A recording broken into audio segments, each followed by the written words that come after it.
But the Labour Party had a bit of a problem.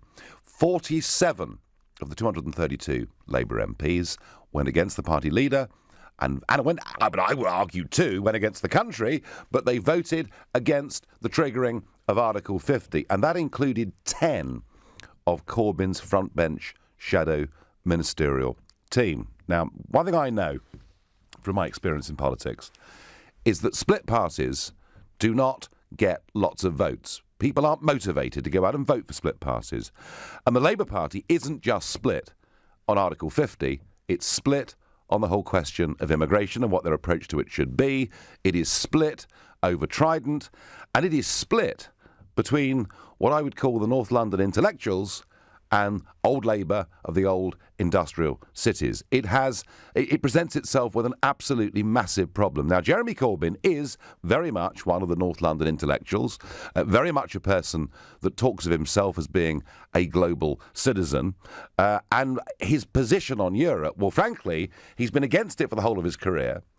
He decided in the referendum to back Remain, albeit reluctantly, and he now presides over a party that is very much at war between its Westminster representatives and a huge chunk of its voters out in the country. And the question that I'm posing to you tonight is the Labour Party on the verge of disaster? And I have to say, just looking at the polls, looking at the numbers, seeing how irreconcilable the people who live in those post-industrial towns and the Westminster Labour MPs are, I think they've got a major problem. I just don't see how, with Jeremy Corbyn as leader, they're going to have a cat's chance in hell at the next general election. But I want to hear from you. And I particularly want to hear from you if you're a Labour member, a Labour supporter, a Labour voter, an ex-Labour voter. So if you're a Tory, we'll just go make a cup of tea. But it's the Labour people I want to hear from. I mean, you know, a lot of people have joined the Labour Party. There are many who think that Corbyn actually stands for very good high principles and that provided he's consistent, in the end, he'll win through. So please, I want to hear from you. So get involved, call me on 0345 60 60 973. Text me on 84850. You can tweet me on @LBC. Don't forget the hashtag Farage on LBC. And you can watch this on LBC's Facebook page right now. And I'm going to go to James in Romford. James, I think the Labour Party's got a massive problem. What do you think? Hello, Sir Nigel. How are you doing? I'm doing very well. They're absolutely in tatters. They've totally disregarded what the British people want. They've now turned and give their leader a slap round the face. They've lost all comprehension of what the democratic process means. And if he can't whip them into shape, who is? Who can? So James, 10 of his front benchers, there's just over 40 who are shadow ministers, and 10 of them rebelled last night and voted against the triggering of Article 50. So, James, what should he do? Should he sack them? He should definitely make an example of someone. Who's the lady who was in the pub? It's like a mad free-for-all. Oh, well, Diane, no, she was ill. Diane Abbott had flu. Migraine, was it? Or what? It could have been lots of things. She wasn't well enough to turn up, James. I think she, what was it? Hair of the dog, wasn't it? I don't know, although I know about the subject, obviously. Split parties, I said at the start, I remember going back a few years, on one side in UKIP there was myself and a guy called Roger Natman, and there was a split between us and Robert Kilroy-Silk. And in the end, we won and Kilroy-Silk left. But literally, our poll ratings just fell off a cliff. We almost disappeared off the face of the earth. Because the voters say, if you can't sort yourselves out, why on earth should we be bothered to go down to the polling station and spend our time and put confidence in you? So, James, they've got a problem being split, because how do you mobilise Labour voters? But should Corbyn sack them? I would say, look, the working class people of the UK can only rely on UKIP now, because all hope is lost in the Labour Party. It has been for quite a few years. I was Labour growing up, my family was, but their attitude towards the European Union, their attitude towards the British people, their attitude to their own leader come on. They're not listening to anyone. It's a free-for-all. Sorry. Well, that's what some people think. Others, of course, James, think that he's a star and a hero and that he stands out and fights the establishment. But, James, your view could not be clearer. Interesting thought, isn't it, if he was to sack these 10 shadow ministers, because there are 43 shadow cabinet posts. And in the couple of years that Corbyn has been leader of the Labour Party, they've already had 76 different people in those roles. So the turnover rate, the number of sackings, the number of resignations has been pretty legendary already. So on the one hand, you think, yeah, impose discipline, sack them, but it begins to look a little bit farcical in terms of the sheer turnover. I wonder what Prakash in Camberwell thinks of the state of the Labour Party and Mr Corbyn's leadership. Prakash, good evening. Nigel, hi. Hi. Yeah, I'm just to set my stall out, I'm a Labour supporter. Yeah. And I think, look, Labour, as you know, Labour is going through a difficult period, and the reason for that is that most Labour voters did vote for Remain. Having said that, most Labour constituencies voted to leave, right? So yes. there's this split, which is like, it's a very difficult thing to manage. I think anyone would find, even you'd find it difficult to manage, and I think you're a very skilled chap.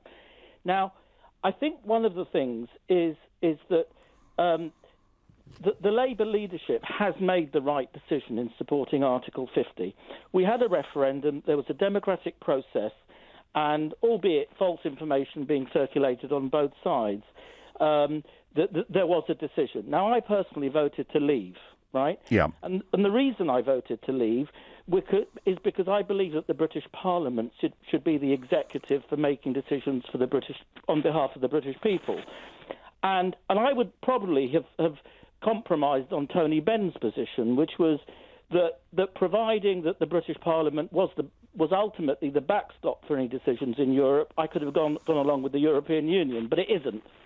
And that is the basis on which I voted. No, Prakash, I get the logic of that absolutely entirely, but and let's be fair, I think Corbyn did do the right thing by imposing a three-line whip and saying we have to go with the majority will in this referendum. The question is, as a Labour supporter, what does he do about those 10 shadow ministers and about, in total, 47 of his party? About it. I really think he should be relaxed about it, because ultimately we need to move on from the vote last night, and we need to contribute towards the debate for making the best possible Brexit possible for Britain. Because if those 100 MPs, or no, 47 MPs abstain, we then get into a debate about whether we should leave or remain. That debate is over. We move on, and we move on to making the best possible Brexit. And my concern is that I don't have any confidence in Theresa May. She's shown her cards. She's shown that she's not able to. She doesn't have integrity. Well, there are many at the moment, Prakash, that think she does, and maybe one of Corbyn's problems is when you look at the polling and the ratings as to who looks like and sounds like a prime minister, she leads over him by an absolute country mile, and that is undeniable. Prakash, I completely get what you're saying, but I have a slight fear that what you're going to see with your Labour Party next week is all 47 of them fighting and arguing for a whole series of amendments to attempt to slow down, block or dilute in some way that vote. Your Facebook messages coming in. Laucan Creasy says, sack Diane Abbott. I think that's terrible. How can you sack someone that was ill? It's awful. I believe her. I'm sure the rest of you do too. Jane Hale says, what should happen to the Labour MPs that have defied the three-line whip? Apparently nothing. Well, it looks to me, Jane, although absolutely nothing is going to happen. I think you're right. And Charlie Baxter says, would have been a different story had Ed not stabbed his brother David in the back. Well, Charlie, you may well be right. I wonder what David in Croydon thinks of Corbyn and the Labour Party. Are they electable? Are they in dire straits, David? Good evening, mate. How are you doing? I'm doing all right. Very good to be on your show, to be honest. I think he's doing a very good job, looking back at how much backstabbing has gone on in the Labour Party for a long time. I'm a Labour supporter, and I really think that he's really, really doing a good job. It's really sad, because you've been in the same position where the media was hunting you. Everything that you said was skewed in one way or the other. in a way, I see Corbyn being almost like Donald Trump-like in terms of how the media and the establishment really, really do not want him to succeed. You know, David, that's a fair point. There are large chunks of the media, our newspapers in particular, who are vociferously opposed to Jeremy Corbyn and his ilk, and always will be. But what he's not doing, I put it to you, he's not showing potential Labour voters that there's a united party that they can come and support. That's his problem. I can totally agree with that point. And to some extent, I also think that he's almost like he needs to come out from this as party movement thing that he's been going for so long. I think he needs to come out from those sort of movements, establish himself like a really, really, really good candidate for all majority of UK member or UK population. Then he can actually stand. He can't go to every protest movement. You can't stand against almost everything in the country.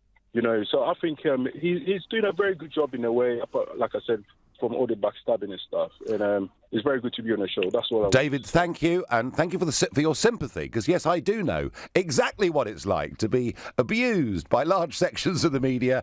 Leading a political party, I promise you, is a little bit tougher than many people think, and I do understand Jeremy Corbyn's difficulties. Right now, you're listening to the Nigel Farage Show, exclusively here on LBC. It's 7:15. Nick Ferrari at breakfast on LBC. A call to faith with the Archbishop of Canterbury, Justin Welby, joined by Cardinal Vincent Nichols, the Archbishop of Westminster, leader of the Catholic Church in England. Julie, you're in Woking. The prevalence of child sexual abuse in our country now, and I just would like to know what the Archbishop and the Cardinal are doing. And this, of course, comes, Archbishop, as you last night issued an unreserved and unequivocal apology. You admitted the Church had failed to report abuse of teenage boys. You'd actually worked at a holiday camp at which these boys were allegedly groomed for abuse. Yes, I was at that particular camp in the mid-70s. I was completely unaware of any abuse. Never heard anything? I never heard anything at all. I wasn't a close friend of his. I wasn't in his inner circle. Far from it. Nick Ferrari at breakfast every weekday morning from 7, only on LBC. With Hampton by Hilton. From a great night's sleep to the perfect breakfast included. What drives you to attraction? Is it the taste of anticipation? Are you tempted by the touch? Is it hearing the sound of true passion? Experience the Jaguar XF from £289 a month plus VAT on Jaguar contract hire. Business users only. Initial rental £1,737 plus VAT. 36-month Jaguar contract hire. VAT at 20%. Offer ends 31st of March. 10,000 miles per annum. Mileage and return conditions apply. Visit jaguar.co.uk for more details. Here's a true story from Aldermartin, Baines and Cuthbert. In January 2015, fire tore through a residential development in London with potentially serious physical and financial risk for the residents and owners. Fortunately, an ABC representative was quickly on site and made sure all the residents were transported safely to a paid-for hotel and given all the assistance they needed. No fuss, no hassle. For block management, ABC Estates will give your story an ending that'll make you as happy as Larry. Find out more at abcestates.co.uk or call 0800 888 6688. Do you have a pension? Maybe you've got more than one. How do you know if they're in the right pension funds, making as much money as possible for your retirement? Answer is, you probably don't. At The Pension Works, our fully qualified independent financial advisors could add instant value to your retirement fund. Simply text the word YES to 83222 for your free Pension Works health check. That's YES to 83222 today. Your pensions working harder with The Pension Works. At Travel Pack, we're a preferred partner for British Airways, which means you can discover the wilds of Africa, the Canadian Rockies, shop in Dubai, explore the Far East and India, or take a road trip across the USA, all with great prices. For flights and tailor-made holidays at amazing prices, call Travel Pack today on 0208 903 9999 or visit travelpack.com. Travel Pack, a preferred partner for British Airways. At all protected. A big night out. A lumpy bed. There are so many things that can keep us awake. But if you can't sleep because you're worried about paying the bills, we can help. Capitalise provides free, impartial and confidential face-to-face support to help people in trouble manage their debt.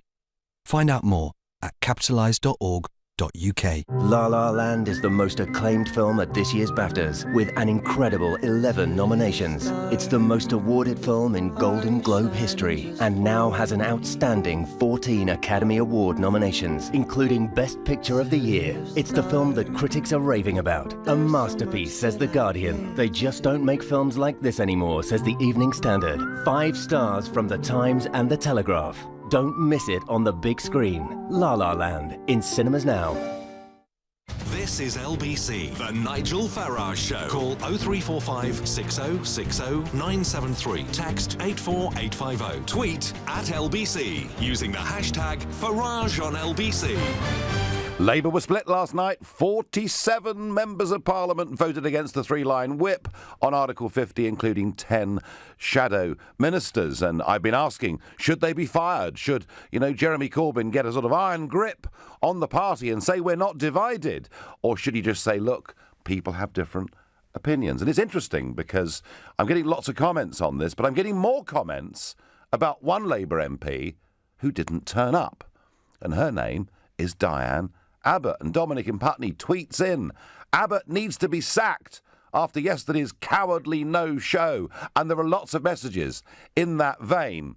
And this may be very unfair. It's quite possible that Diane Abbott did have a very nasty migraine and wasn't well enough to turn up. But there's a lot of nasty things, Diane, being said about you. So please call me on 0345 6060 973 and let's put this to bed once and for all. And I get Jack in York who texts me and says, why do you criticise Jeremy Corbyn when he is anti-establishment too?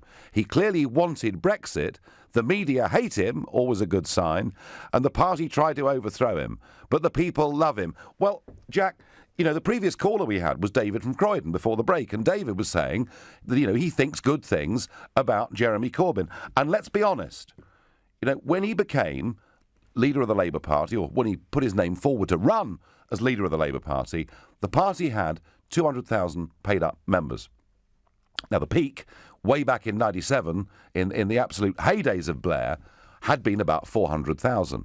And yes, you can argue joining the Labour Party for £3 was really very cheap. But now the Labour Party has over 500,000 members. So he's completely rejuvenated the Labour Party membership. Many of those are young people.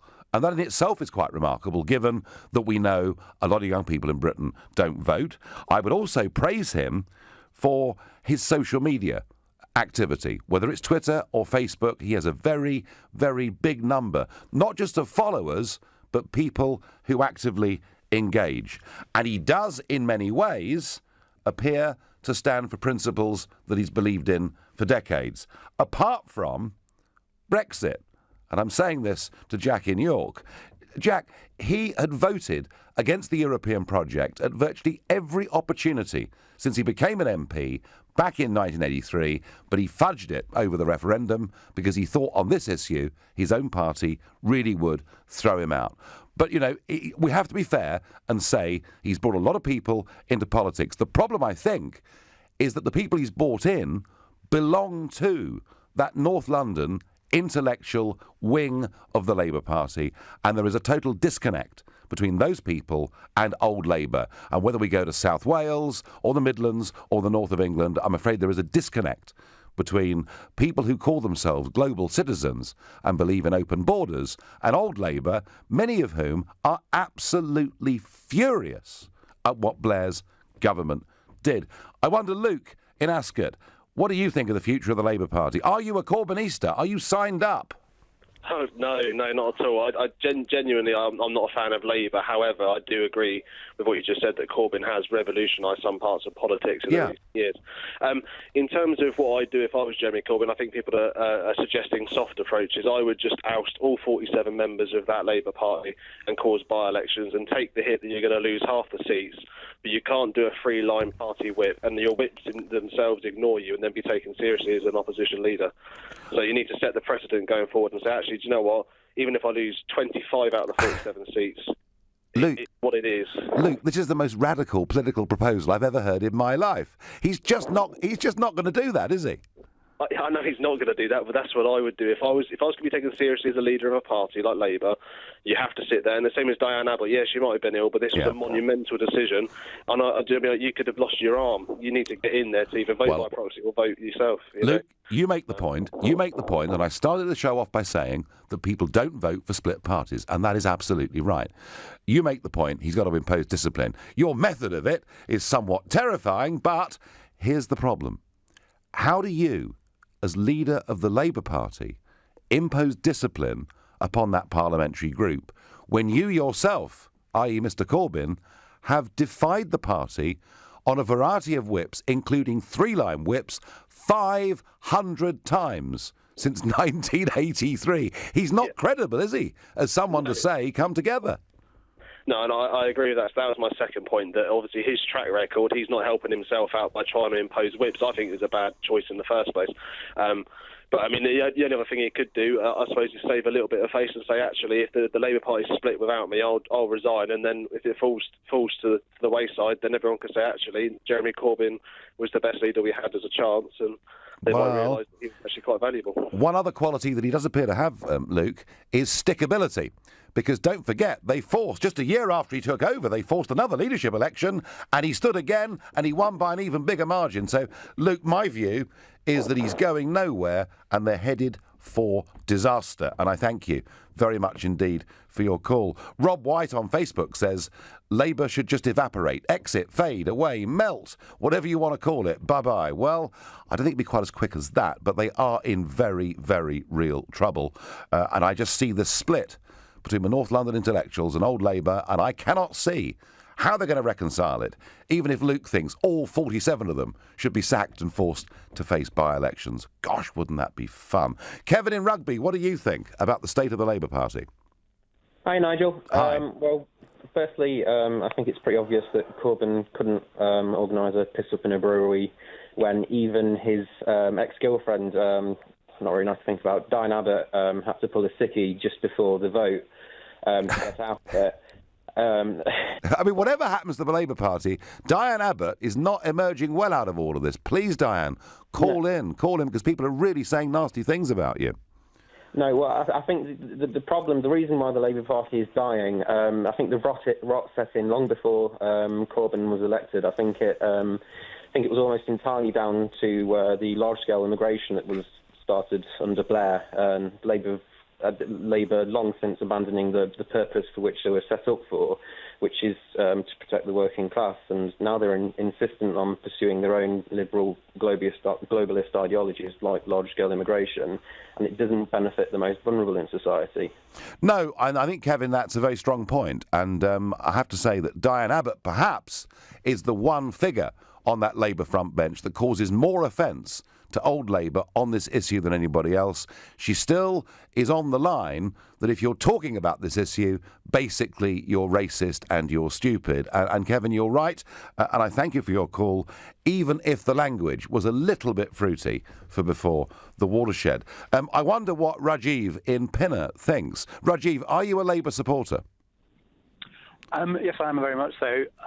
And based on that support, I do think that internally, those votes and who excuse me, who voted against, should not be made public. That's an internal issue amongst the Labour Party, and Corbyn can deal with that amongst his team in the same way that when I go and vote, no one actually sees who I voted for. I think keep that aside, and also,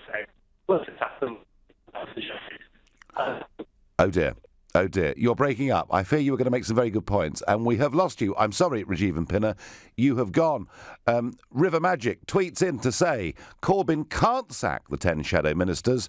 There is no one left to replace them after the last game of shadow cabinet bingo in June. Well, you do, River Magic, make a very strong point. Already, 76 individuals have served as shadow ministers in the couple of years that Jeremy Corbyn has been leader of the Labour Party. I wonder what Tristan in Greenwich thinks. Tristan, are you a Labour voter? Not anymore. Not anymore? No, first of all, we shouldn't really pick on Diane Abbott because every time she's on the telly, I get a migraine. So, Diane. I love it. What I want to say is, Labour is like voting for a group of... Labour is like voting for a group of independents because You have a leader that's anti-Europe, comes out as pro-Europe, even though he isn't, loses. His party are pretty much anti-Europe, particularly in the north, and as you said, the north and south divide. Yep. Then he tells his MPs in the whip to vote for Brexit and the Article 50. Half of them don't do it, and then you've got ones that are saying that they will vote against it. And how does it go, Tristan? Labour, what are you voting for? You put your left leg in, your left leg out. Yeah, it's all over the shop, isn't it? You don't know who you're voting for. Is it you're voting for your local MP? Yeah. Are you voting for Jeremy Corbyn? Yeah. Are you voting for an opposition party? So until we know, and I know the caller before said about just deselect them, what I would do is something slightly different. I'd do a soft deselection rather than a hard deselection. Yeah. I'd sit them all down if I was Jeremy Corbyn and say, this is my manifesto, these are my plans for the next 4 or 5 years up until the next election. If you back me and I lose the election, then I'll step down at the next election. If you don't back me, then you deselect yourself now and we'll have a by-election in your area. So I call that the soft deselection. OK. That's the sort of Donald Trump approach, isn't it? Now, look, we can do this very nicely if you want to. Otherwise, I'm going to fire you. Tristan, maybe that's what he'll do. Though somehow, I suspect he's going to do absolutely nothing. You're listening to The Nigel Farage Show, exclusively here on LBC. It's 7:30 and time for the news with Moira Alderson. Rail firm Southern has agreed a deal with the Train Drivers' Union to end their long-running dispute. There's been a series of crippling strikes by ASLEF members during the row about who should be in charge of opening and closing train doors. Labour's accused the government of saying nothing in its blueprint for leaving the European Union. A 77-page white paper has been published setting out the UK's negotiating strategy. The O2 Arena has promised to help rebury a blue-peated time capsule at the venue. The box, containing items from 1998, including a Roald Dahl book and a Spice Girls CD, was accidentally dug up during building work 33 years too early. LBC weather, a wet and mild start this evening before it clears and turns colder later on, an overnight low of 8 degrees. LBC Travel, good evening. I'm Andy Lake. Well, the M25 is queuing clockwise between junctions 28 for the A12 and 30 for the A13 because of an accident that's blocking 2 of the 4 lanes. Elsewhere on the M25, still very slow indeed, anti-clockwise between 9 for Leatherhead and 8 for Reigate after the problems much earlier on the M23. The A13 in North Stifford remains closed coming into London at Stifford Clays Road. That's all for emergency repairs after an accident causing queues from the Tilbury turn-off. It's expected to stay closed throughout the night as well. Lea Bridge Road in Leighton is queuing on both approaches to the works at Leighton Green Road with delays past Whipps Cross University Hospital and from just after Lea Bridge Station as well. Now, similar to yesterday, there's been a serious accident on the A3 in Hampshire at the Queen Elizabeth Country Park. It's down to just one lane in both directions and causing horrible delays coming both ways past that collision there. And in West Yorkshire, the M1 is hardly moving southbound between 41 for Cargate and 45 for Leeds Cross Green near Pontefract. A coach has caught fire. 2 of the 4 lanes are shut and it's causing chaos moving between Leeds and Barnsley tonight. For more real-time traffic updates, go to lbc.co.uk. This is LBC. What is the only bird that can fly backwards? What's the name for a fear of cheese? What are the pieces of paper from a hole punch called? If you know, you have exceptional general knowledge. But at Hiscox, our insurance experts have chosen small business as their specialist subject. That's why more than 200,000 UK businesses rely on us to help provide the right cover. Hiscox, business insurance for the small and the brave. And the answers: A, the hummingbird, B, turophobia, C, chads. An amazing kitchen, an amazing bathroom, an amazing hallway. At Amazing Tiles, our range of porcelain, ceramic and bespoke tiles can make any home amazing.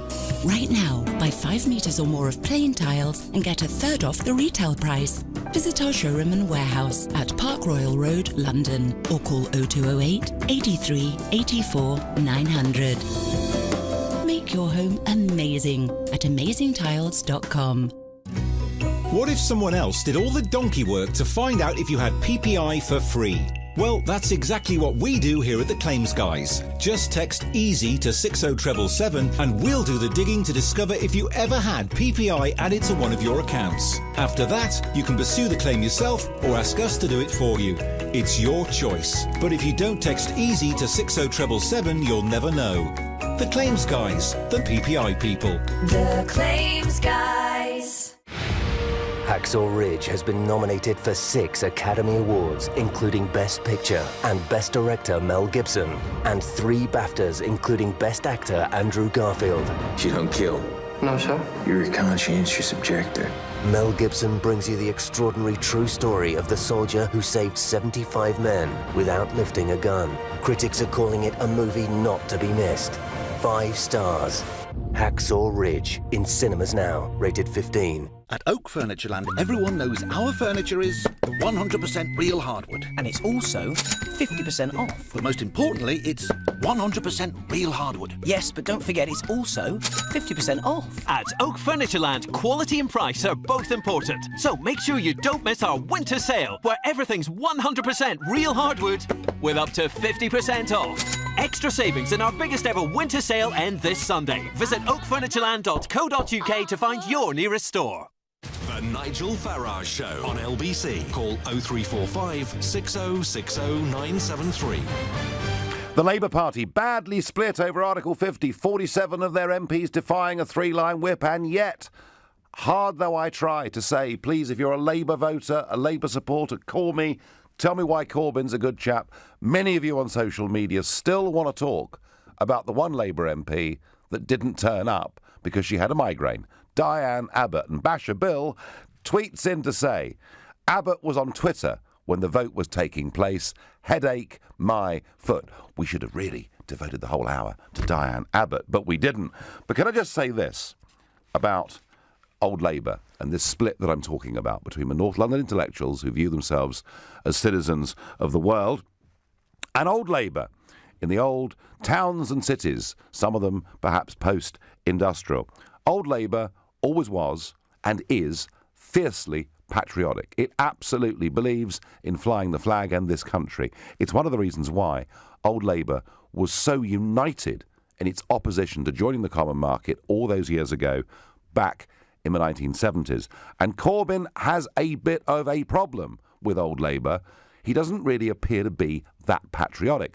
I sat behind him in St Paul's Cathedral during the Battle of Britain service, commemorating the 75th anniversary. And if you remember, he wouldn't sing the national anthem. He talks about giving away the Falklands or the Malvinas to Argentina. People don't like that very much. But this following clip is an interview that took place a couple of years ago with Radio Ulster, and it's on his view on the terrorist problems and the IRA. Just listen to this. Do you condemn what the IRA did? I condemn all bombing. It's not a good idea. It's terrible what happened. It's not the question. The question is, do you condemn what the IRA did? Look, I condemn what was done by the British Army as well as by other sides as well. But what happened in Derry in 1972 was pretty devastating as well. You prepared to condemn what the IRA did? Can I answer the question in this way? We gained ceasefires. They were important and they were a huge step forward. Those ceasefires brought about a peace process, brought about a reconciliation process, which is something that we should all be pleased about. Can we take the thing forward rather than backwards? Are you refusing to condemn what the IRA did? Sorry, I couldn't hear that. Are you refusing to condemn what the IRA did? Jeremy. Hello. I think we're going to have to do this later, you know. Okay. Well, let me just this last question while it's quiet there. Are you refusing to condemn what the IRA did? Oh dear, oh dear, oh dear. Now it may have been difficult because that was clearly a train in the background, and no doubt he was sitting on the floor of it because they're often very full, those trains, you know. But he simply wouldn't in that clip condemn. And in previous times, whenever he gets asked this question, he has on occasions appeared to be more critical of the British Army than he has of the IRA. The point I'm making, folks, is that for vast swathes of the traditional Labour vote in this country, this man is simply unelectable. I don't think it makes any difference whether he sacks his 10 shadow ministers that defied the 3-line whip, whether he sacks all 47.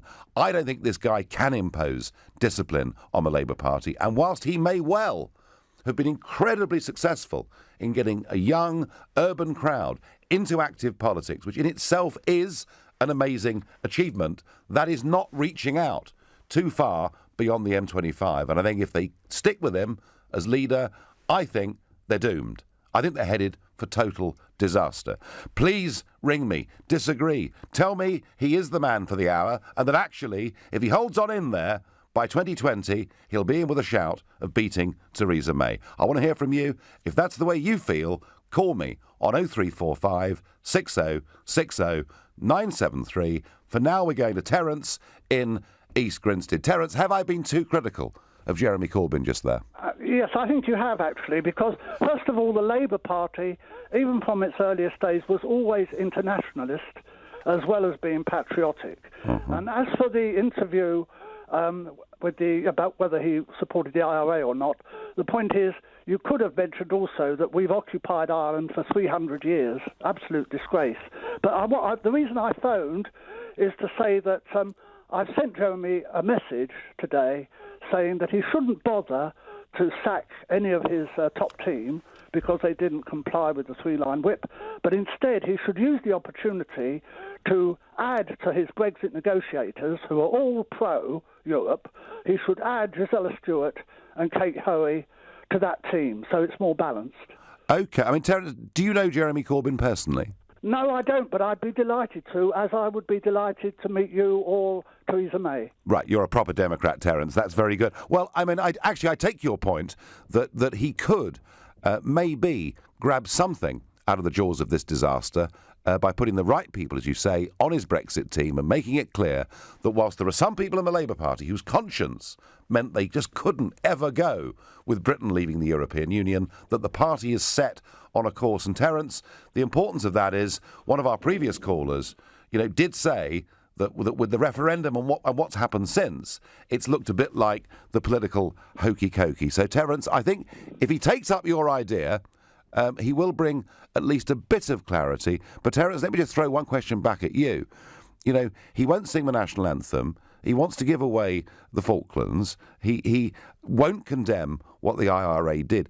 He's not really patriotic, Terence, is he? Well, can I just say that if we hadn't invaded the Falkland Islands, we would now have billions and billions and billions of machine order tools, instead of which it all went to Germany. Terence, we didn't invade the Falkland Islands. We did. We didn't. Yes, we did. When? Well, you know when Thatcher invaded. Well, I think, Terence, and I'm not going to have a punch-up with you because you sound like far too much of a gentleman, but I think you'll find, actually, it was the Argentinians that invaded and we went and liberated them, defending the principle of national self-determination. Another time, Terence, whenever we discuss the Falklands, I'm going to get you on the show first because it'll be good fun. Thank you very much for your call. Facebook messages. Richard Evans suggests that the Labour Party front bench would make great school teachers, but not leaders of a country. I'm not sure what you're saying there, really. Michael Harold says, Labour would be like backing a donkey to run in the Grand National. Probably get good odds on them too. You get massive odds, Michael, on them forming a majority at the next election. And Elvina West says, Corbyn wouldn't step down because, as he said, he was democratically elected. Elvina, I kind of get that. This guy has stickability. And in terms of the Labour Party itself, he has absolute credibility. Twice elected, very big margins, nearly 1/3 new members of the Labour Party. Yeah, for the internal Labour Party, he is the governor. It's just that it's not reaching out to a bigger audience. I wonder, Eileen in Cambridge, what should Corbyn do? Should he sack people? Should he let it all hang out? What should he do, Eileen? I think it's a really difficult one to some extent because I think whilst he seems to possess some radical opinions, I don't think he's the chap to actually make it happen. I think as we had George kind of set our finances in a good position, ready for Cameron to take the glory, he needs somebody else to do exactly that. He's a utilitarian. He's got some great ideas. I think he's exceptionally passionate, but I don't think he's the right man for Labour at this moment in time. Are you a member of the Labour Party, Eileen? No. You're not? A voter? Yes. A voter, yeah. And clearly a Corbyn sympathiser. So basically, Eileen from Cambridge is saying this is a decent man, but not the right guy to lead the Labour Party. Would that be a fair summing up? Yeah, I think that's a fair comment. I think it's interesting to see how split his party is at the moment. I don't think he should stick it out. I think, if anything, he's probably it's going to be to his detriment rather than his advancement as such. And I think that you just need somebody that can grab the ball by the horns, and then to some extent, Corbyn would be the man that does the BAU thereafter. Right. Well, you know, I think you're right in the sense that he's not the right guy to lead this party, but I don't think, Eileen, he's going anywhere. But anyway, I thank you for your comments. Hey, Nigel, great show. My whole family is a Labour family apart from me. I'm a Conservative. New Labour does not represent the working class. I'm sorry, but no matter how many train floors he sits on, he will never get my vote. And that one sent in anonymously. And lots of you, still, lots of things being said about Diane Abbott, not all of which I really feel I can read out. Corbyn should do nothing with those who defied the whip. In line with everything else he always does. Absolutely nothing. You're listening to The Nigel Farage Show, exclusively here on LBC. It's 7:45. Coming up at 8 on LBC, Clive Bull. The white paper on Brexit was published today, and it spells out the need for new immigration legislation. But what should the new migration rules be? Clive Bull on LBC. The most beautiful things in life are made up of many tiny but individually brilliant details, like the tinkle of piano keys. Sounds nice on its own, but better with a violin alongside. And better still with a whole orchestra. You see, beauty happens when the little things come together. The new Volvo V40R design. Life is in the details. Hacksaw Ridge has been nominated for 6 Academy Awards, including Best Picture and Best Director Mel Gibson, and 3 BAFTAs, including Best Actor Andrew Garfield. You don't kill. No, sir. You're a conscientious objector. Mel Gibson brings you the extraordinary true story of the soldier who saved 75 men without lifting a gun. Critics are calling it a movie not to be missed. 5 stars. Hacksaw Ridge, in cinemas now, rated 15. Wilbur, wake up! Having that broken boiler nightmare again? No. You'll sleep easy with home care from British Gas to help you avoid unexpected bills and breakdowns. Boiler cover starts from just £9 a month for our energy customers, with an annual boiler service and parts and labour included. And you'll get 1 month free when you buy selected home care products online by 20th of February. That's 12 months for the price of 11. Sweet dreams, Wilbur. Aww. For home care with 1 month free, search British Gas. Conditions apply. Do you have a pension? Maybe you've got more than one. How do you know if they're in the right pension funds, making as much money as possible for your retirement? Answer is, you probably don't. At The Pension Works, our fully qualified independent financial advisors could add instant value to your retirement fund. Simply text the word YES to 83222 for your free Pension Works health check. That's YES to 83222 today. Your pensions working harder with The Pension Works. Divorce. It affects every part of your life. You, your family, your home, your finances. And if you're a man facing divorce, perhaps even one you don't want, the situation becomes even more complicated. It's at times like these that you need a professional you can trust. Cordell & Cordell is dedicated to helping men in matters relating to divorce. Call now on 0330 60 60 161 or visit cordell.co.uk, office in central London. A partner men can count on. Beauty happens when the little things come together. The new Volvo V40R design, now from just $199 a month, including maintenance with Volvo Car Leasing. 2-year contract hire agreement with an initial rental of £2,388. Offer ends March 31st, subject to status. Mileage and return conditions apply. Maintenance covers routine servicing, tyres, replacement parts and repairs due to fair wear and tear. Visit volvocars.co.uk for more details. Pop in for a test drive today at your nearest Volvo showroom. The Volvo V40R design. Life is in the details. The Nigel Farage Show on LBC. Just because the Labour Party has been a massive fixture in British politics for just over a century does not mean it has to be here in 10 or 20 years' time. They are badly split over Article 50, over immigration, over Trident, over many other things. There are 2 tribes within the Labour Party. The North London intellectuals against patriotic old Labour. Very difficult for the 2 of them to work together. And they've got a leader who, whilst many of you have texted and tweeted and rung in to say that he's a very decent human being and you admire him, he supports a fanatical. He gets a big fan base, but it doesn't reach out to the rest of the country. And, of course, one of his great supporters, Diane Abbott, has not endeared herself to anybody in this debate. And I have had confirmation. Basher Bill sent him a tweet saying she was on Twitter whilst the vote was going on, and we've checked it. And Diane Abbott was on Twitter whilst that vote was going on. So if it was a migraine, Diane, it can't have been that bad, can it? Brian lives in Barry in Wales. And Brian, of course, the Labour Party has virtually died in Scotland, which rather proves my point that parties are not necessarily here forever. How's it looking for Corbyn's Labour Party in Wales, Brian? I think a lot of people are changing their minds. I was a Labour supporter for quite a few years. Not a member, but a supporter. Yeah. And what I've seen, like, my father was a coal miner here in Wales, so everyone voted Labour. Yes. But things have moved on. There are no coal mines. The steelworks has shrunk. It's a different way from 20 years ago. And a lot of people will not now support Labour. They back Labour because their father backed Labour. But things have moved on and changed. And I honestly and truly think I must be very thick, but I don't understand Labour anymore. I'm sorry, I don't understand what they stand for.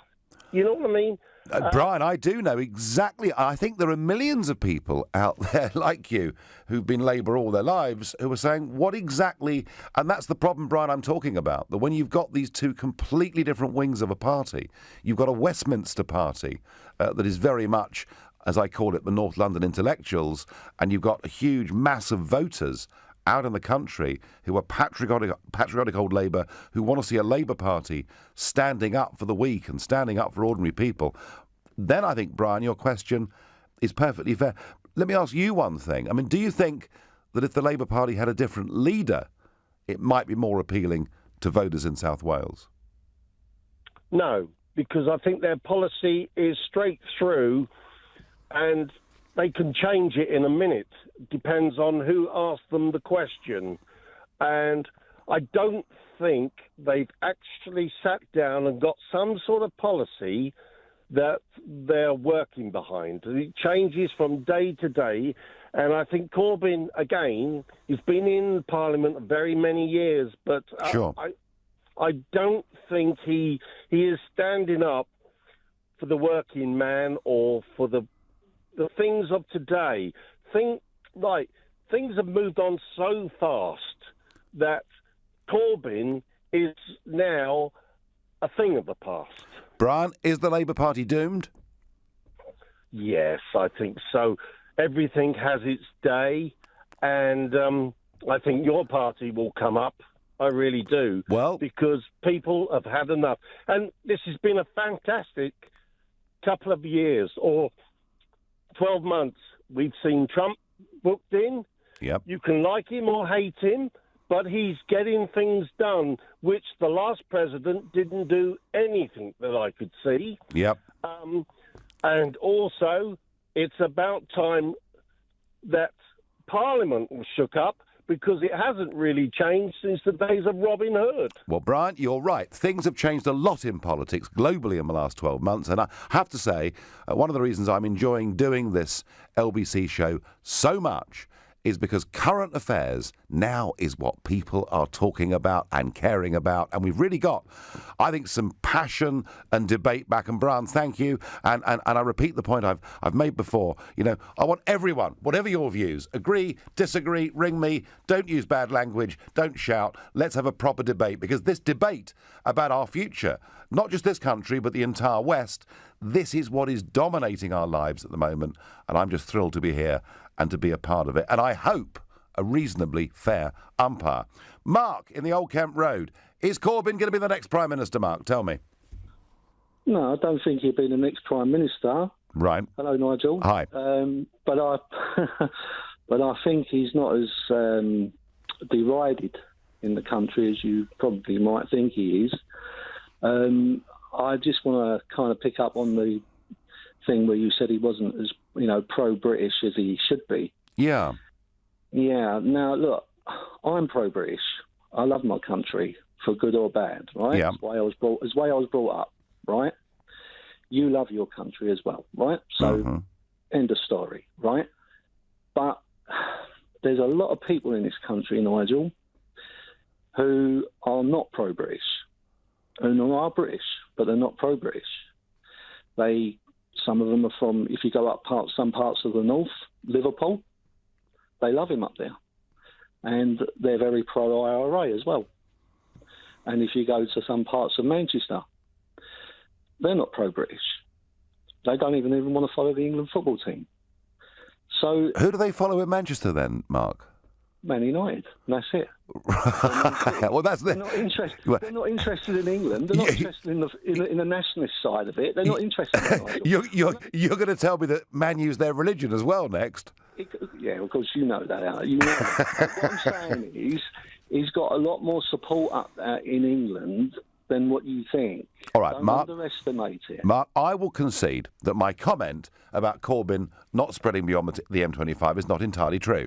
There are parts around the country where he does have considerable pockets of support. My point, Mark, is that he doesn't reach out to the broader population. He's appealing to predominantly quite a young group of voters who are extremely internationalist, who believe that we're global citizens, who basically support the free movement of people. And sure, there are pockets of those in our big cities. My point, Mark, is he is not reaching out to the working classes without whom Labour cannot get enough votes to govern.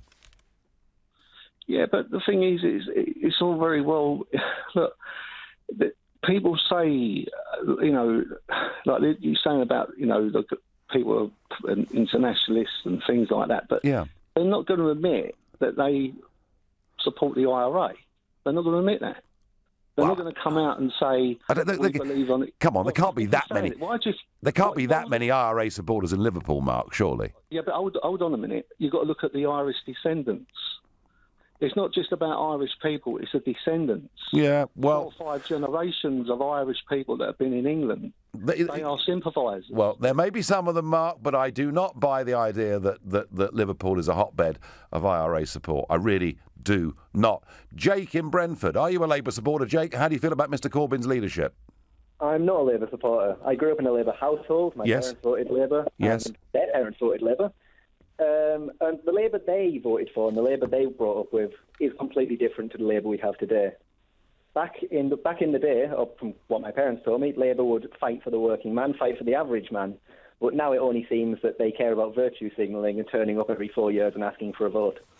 And I think Corbyn's a real symptom of that. It's hijacked by a sort of, as you said, within the M25 North London intellectuals that have stopped caring about the average man. They don't care about the average person's problems anymore because they're well off.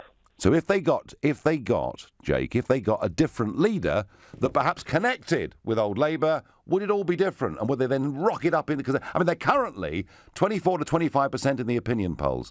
They're down where they were under Michael Foot back in 1983. They're in trouble. Would a new leader rejuvenate them?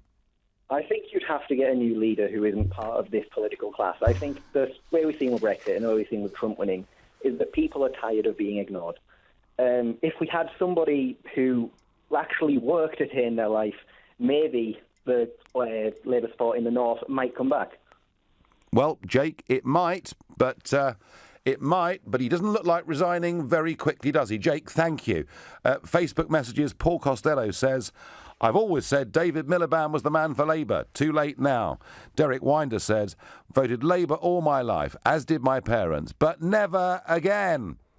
And Derek, if the opinion polls are right, you're not on your own. If the polls are right, they've fallen by nearly a third since the last general election. And my final thought is this, that Corbyn actually needs to go. He can't stay as leader if the party is to have a cat's chance in hell of getting within 100 seats of the Conservatives in 2020. The problem is he won't go because the membership of the Labour Party won't get rid of him, and if they did, they'd finish up with John McDonnell, who would alienate old Labour even worse. I think they've got a real problem. In fact, I think it's fair to say that the Labour Party faces an existential crisis. They disappeared in Scotland, and I think they're going to they are going to cease to be. They're going to cease to be a political party that really can provide opposition. And even if you're a Tory, don't cheer it. It is not good news. You've been listening to me, Nigel Farage, on LBC. At 10 it's Ian Collins, but up next it's Clive Bull. Thank you, Nigel. So we'll continue talking about Brexit and the white paper that was published today. It spells out the need for new immigration legislation. The question is, though, what will that legislation be? What could the new migration rules set out? We'll talk about that. Plus, what has Donald Trump been up to today? Did he really put the phone down on the Australian Prime Minister? We'll have the latest from Washington. And at 9, it's the Property Hour. Joining me is Paul Champlina, founder of Landlord Action. So we're looking at the housing market, and we'll have advice on landlord and tenant problems. The number you need, 0345 6060 973.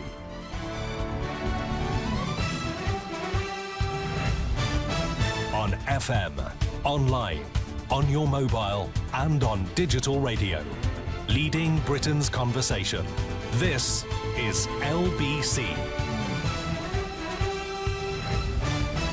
From Global's newsroom at 8 o'clock, one of the rail unions in dispute with Southern Railway has reached a deal over changes to the role of conductors. It should mean an end to the series of strikes by drivers. These commuters say they're relieved. Can't even tell you. If I could do backflip now, I would. It's been beyond a nightmare. It's difficult when you can't rely on the trains. It'd be good for everybody. I've been suffering terrible disruption for quite a considerable amount of time now. So very pleased to hear the news, obviously. ASLEF members still need to vote on the agreement, and the company's long-running row with the RMT union still isn't resolved. Opposition parties are dismissing the government's white paper on Brexit as too little, too late. The document, which was published today, sets out 12 key principles of the Prime Minister's negotiating strategy. Tory MP Sir Gerald Howarth has told LBC they were starting on the back foot. I'll bear in mind that the previous government, David Cameron and George Osborne, had not done any work on preparing for a leave vote. They had assumed that the vote was going to be to remain. So David Davis, Boris Johnson and Liam Fox, and of course the Prime Minister himself, have had to work overtime to produce something. 6 months after a 10-year-old boy and his aunt were hit and killed by a car being chased by police, the driver has pleaded guilty to their manslaughter. Micaiah McDermott and Rosie Cooper died after they walked along a road in south-east London. 6 bankers have been jailed for almost 50 years in total for their involvement in a £245 million loan scam. They targeted business clients of HBOS, offering them inappropriate loans and spending the profits on luxury holidays and prostitutes. Detective Superintendent Nick John led the investigation. It's vital we don't forget the impact this has had on the victims, and not the victims of those businesses, but also the bank, the shareholders, the customers, and the public at large. This is a significant amount of offending. The Bank of England is predicting stronger growth over the next year, despite the UK's decision to leave the EU. GDP is expected to grow 2% this year, the same as last, fuelled by consumer borrowing. The base rate of interest is remaining on hold. The LBC Markets report, the FTSE 100 ended today, up 33 at 71.40. The pound buys you $1.25 and €1.16.